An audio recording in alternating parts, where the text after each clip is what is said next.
Desde que eu criei esse canal, eu lancei meio que um desafio pessoal pra mim mesmo, pra saber quanto tempo eu ia passar sem fazer vídeo de Hellraiser, porque essa talvez seja a minha franquia de horror favorita e eu sabia que eu ia ficar alucinado querendo fazer mil e um vídeos ao mesmo tempo e bem, como vocês podem ver, não passou nem um ano e eu já entreguei pra Deus.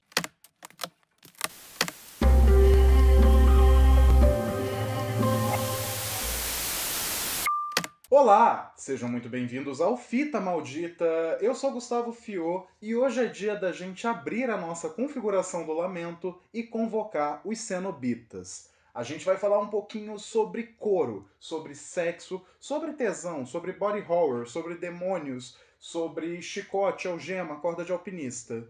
Enfim, se não ficou claro, o assunto de hoje é Hellraiser. Alguns de vocês devem saber, mas esse ano está previsto para sair um novo filme de Hellraiser que dessa vez vai ser produzido para Hulu.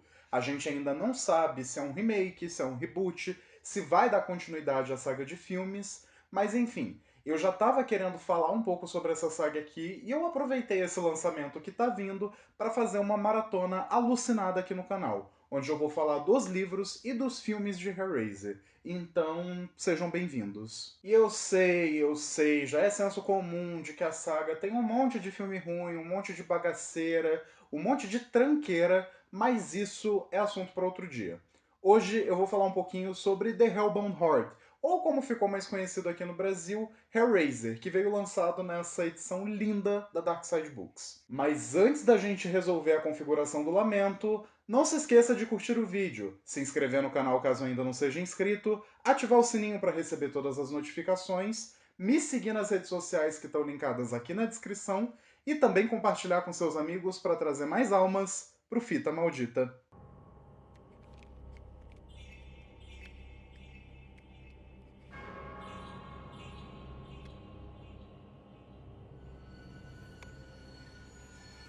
O Clive Barker já era um nome relativamente conhecido quando ele lançou The Hellbound Heart. Ele já tinha lançado o primeiro romance dele, que é o The Damnation Game, e também já tinha escrito os 6 volumes dos Livros de Sangue. Inclusive, tem vídeo sobre essas duas obras aqui no canal e eu vou deixar o link aqui nos cards. Ele já tinha chamado a atenção do Stephen King e de vários outros autores mundiais e estava se tornando o grande nome do horror pulp na Inglaterra.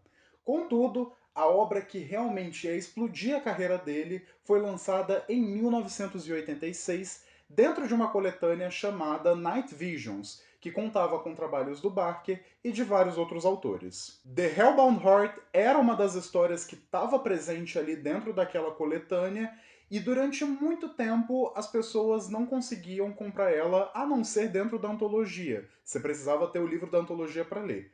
Ele só foi publicado em formato individual, como esse aqui, que só contém o The Hellbound Heart, em 1991, quando a história já tinha sido adaptada e já tinha rendido toda uma franquia de filmes. A novela mistura vários dos elementos presentes na própria vivência do Clive Barker, sendo um homem gay que vivia abertamente na Inglaterra no período mais conservador do país. Ele frequentava leather bars, que eram esses bares onde homens gays iam vestidos de couro, já era bem conhecido na cena BDSM e também era muito aberto com relação à própria sexualidade. Na real, muito do que o Barker traz aqui também vem de algumas experiências que ele teve na década de 70, quando ele trabalhava como prostituto para pagar as contas no final do mês. Ele já era conhecido no cenário de arte, ele já tinha lançado 2 curtas experimentais e escrevia várias peças de teatro. Só que viver de arte não é fácil hoje e definitivamente não era naquela época. Originalmente, inclusive, a ideia do Clive Barker era chamar essa história de Sadomasochists from Hell, que em tradução livre é algo como sadomasoquistas do inferno. Então já dá para perceber que o norte dessa história era justamente esse limiar entre a dor e o prazer. E assim nasceu The Hellbound Heart, que em tradução livre é algo como o coração acorrentado ao inferno.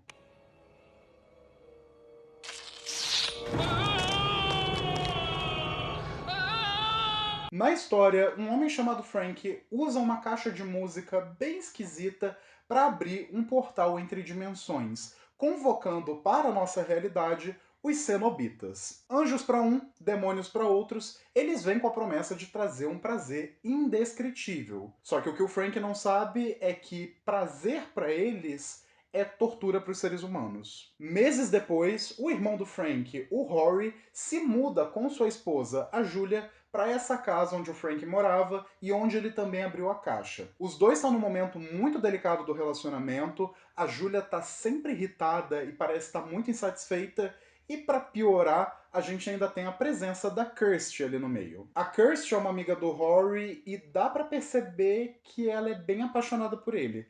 Ela tá doida pra dar, só que ela é muito puritana, ela é muito na dela, então ela nunca avança porque meio que ela respeita o casamento do Rory e da Julia, mesmo sabendo que a Julia não suporta ela. Eis que um dia, enquanto estão ali preparando a mudança, o Rory acaba se cortando e despejando um pouco de sangue no quarto mais esquisito da casa. Sem saber, esse sangue penetra no assoalho e acaba encontrando de alguma forma o Frank, que tinha sido dilacerado pelos cenobitas exatamente naquele lugar. E esse sangue vai reconstruindo o corpo dele, vai dando vida a ele e ele finalmente consegue ter uma forma corpórea novamente. A Julia é a primeira a ver isso e a gente descobre que ela e o Frank já deram uma trepada, inclusive no dia do casamento dela com o Rory. E aí, quando ela finalmente vê a oportunidade de dar novamente pro cunhado, ela não pensa duas vezes, ela só se joga. Só que para ele renascer completamente, ele precisa de mais sangue. Então a Julia arquiteta um plano junto com ele para atrair homens para casa, matar eles ali como um sacrifício pro Frank e fazer com que o corpo dele seja reconstruído novamente. E enquanto tudo isso acontece, os cenobitas percebem que alguém deixou o domínio deles e voltam para a Terra com a tentativa de dilacerar essa alma mais uma vez. But if you eat us, we'll tear your soul apart. Pois bem, eu acho que dá para perceber já por base dessa sinopse bem básica, mas Hellraiser, ao menos o primeiro livro, não é sobre os cenobitas, não é sobre o Pinhead, nem nada do tipo. Essas coisas estão lá, elas estão presentes, elas têm uma certa importância, mas essa história essencialmente é sobre uma mulher louca na fúria do tesão e o cunhado dela que está sendo reconstruído. O Barker sempre lidou com esse tema do desejo nos livros dele. É um tema que norteia a vida dele e também sua obra, e está sempre muito presente. E não é só o desejo sexual, mas esse desejo de querer algo a mais. Isso está presente, por exemplo, até mesmo em Abarat, que é uma trilogia de livros infanto-juvenis. Parando para pensar aqui, eu realmente gostaria de ver um conto dele sobre o desejo de Sandman, que é um dos perpétuos e que é uma personificação do desejo, do sentimento do desejo. Aqui ele combina um pouco dos dois. É óbvio, a gente tem toda a questão do sexo, isso não tá nem nas entrelinhas, tá bem explícito, mas também existe um desejo de algo a mais, de viver uma vida diferente, de encontrar algo que os humanos jamais vão conhecer. E isso está manifestado tanto na Julia quanto no Frank. E uma coisa interessante é que no filme a Kirsty ela é filha do Rory, que lá inclusive se chama Larry. Aqui você não tem nenhum tipo de laço familiar entre os dois e isso acrescenta uma camada de tensão ali. Porque a Kirsty ela não é puritana o tempo todo. Ela também é talarica e ela tá querendo pegar o marido broxa da Julia. Isso pra mim é o que torna tanto esse livro quanto os dois primeiros filmes tão grandiosos, tão espetaculares. Porque essencialmente é uma história humana. É sobre carnalidade, é sobre vontade, é sobre tesão.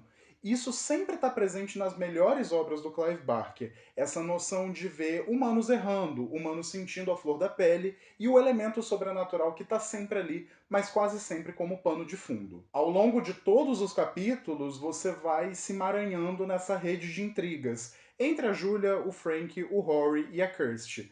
E não fica só entre eles, porque você também tem as interações entre a Julia e os homens que ela tá seduzindo até em casa, que geralmente são homens casados, cidadãos de bem, que estão lá botando chifre na esposa. E isso para mim é uma outra manifestação desse sentimento do desejo na obra. Mas é claro que com o filme as pessoas passaram a se lembrar muito dos cenobitas e eles meio que se transformaram o rosto da franquia. Mas pelo menos nesse primeiro livro aqui existem algumas coisas muito diferentes dessa adaptação cinematográfica.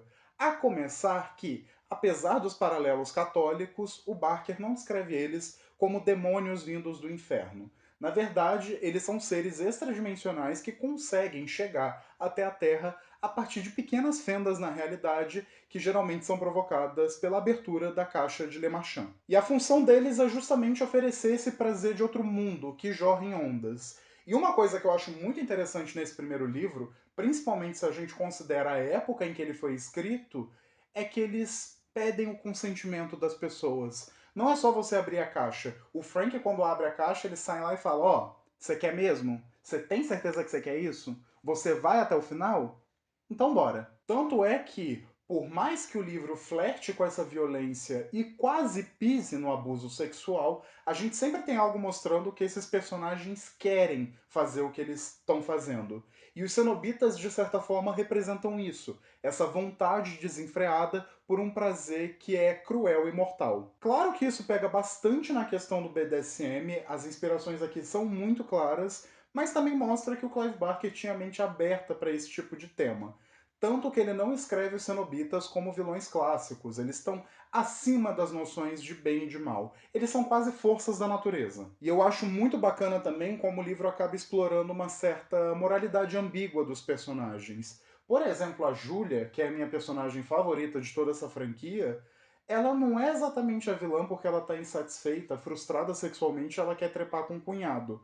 Ela é vilã por causa de todas as coisas hediondas que ela acaba fazendo nesse processo.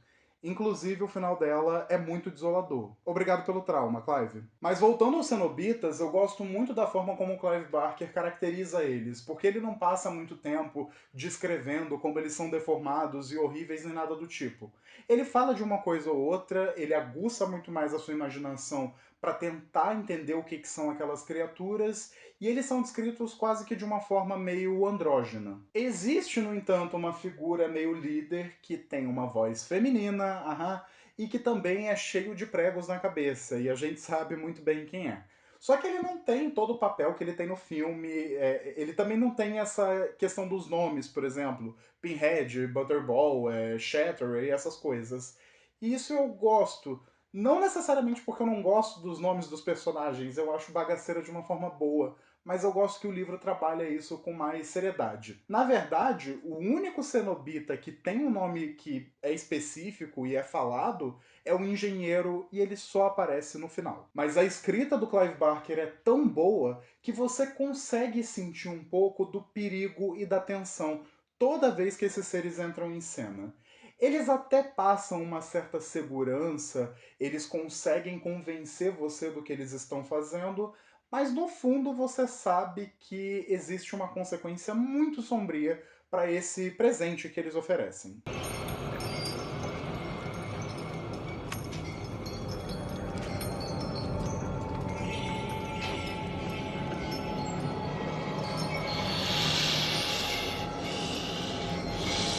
E sobre isso, a gente precisa falar do elemento que é usado para convocar esses seres, que é a caixa de Le Marchand, ou também Configuração do Lamento, que eu acho um nome assim, ó, elegante, chique. O livro pincela um pouquinho da história dessa caixa e fala que ela foi criada por um fazedor de brinquedos francês, o tal do Le Marchand. Só que por trás disso existe um subtexto muito interessante a ser explorado, porque essa caixa ela funciona quase como a caixa de Pandora, lá do mito grego. Tanto que quando o Frank abre ela, ali no primeiro capítulo, ele é completamente inundado por sensações de outro mundo. Chega a ser uma coisa quase onírica. Os sentidos dele ficam mais aguçados, ele consegue enxergar coisas minúsculas que estão ao redor, a audição dele capta coisas que estão bem longe, ele consegue sentir a textura das roupas e até mesmo restos de comida na língua dele. Enfim, é uma pira bem maluca, mas eu acho muito interessante porque explora esse lado quase maravilhoso dessa dádiva dada pelos cenobitas. E eu acho que essa conexão com o mito de Pandora acaba sendo muito interessante, porque a lenda grega também tem a ver com isso, com desejo e com quebrar regras e limites para você conseguir o que você quer. A diferença é que no fundo da caixa de Le Marchand você não encontra esperança, só corrente, gancho e sei lá, jockstrap de couro.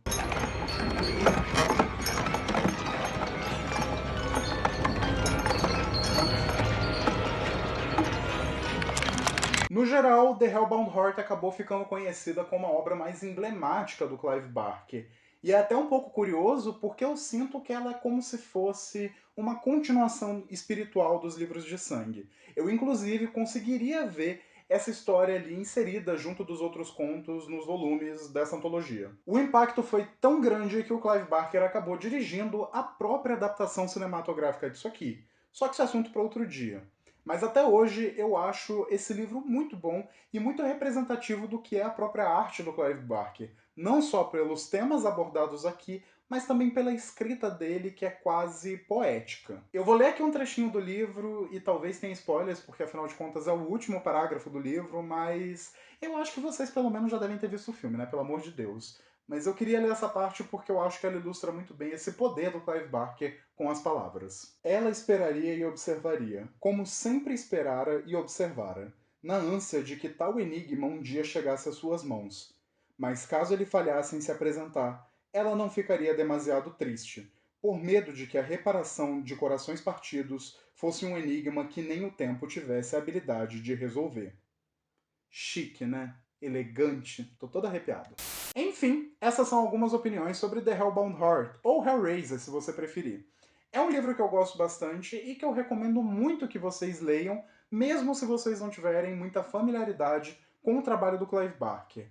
Na verdade, eu considero esse um ótimo ponto de partida para quem quer conhecer mais do autor. E essa edição da Dark Side é um charme, viu? Eu não tô sendo patrocinado aqui, apesar de que poderia, mas eu acho que esse é um dos livros mais bonitos da minha estante e, enfim, eu realmente fico apaixonado lendo ele. Inclusive, dona Darkseid, se quiser me mandar livro do Clive Barker, pode mandar, tá bom? E por falar nisso, na semana que vem a gente vai comentar um pouquinho sobre Evangelho de Sangue, que também é do Clive Barker, também foi publicado pela Darkseid e funciona como uma continuação direta de Hellraiser, ao mesmo tempo em que liga alguns pontos com outras obras do Barker.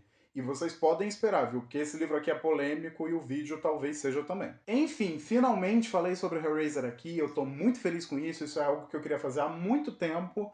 Mas não esqueçam aí também de curtir o vídeo, de se inscrever no canal e de compartilhar com seus amigos ou conhecidos pra gente expandir essa nossa comunidade. E sempre se lembrem, eu vejo vocês muito em breve. Eu sei que o visual da configuração do Lamento é uma criação do filme e eu devia comentar isso em outro vídeo, mas eu não podia deixar de falar de como eu acho muito bonito, muito elegante. É uma caixa muito chique. Vocês, inclusive, já devem ter percebido que eu tenho aqui no cenário uma configuração do Lamento também. E na real, fui eu que fiz isso aqui. Eu sempre ficava vendo as réplicas na internet, mas elas eram absurdamente caras e eu precisava usar meus talentos como diretor de arte para alguma coisa, né? Já que job nesse Brasil tá difícil.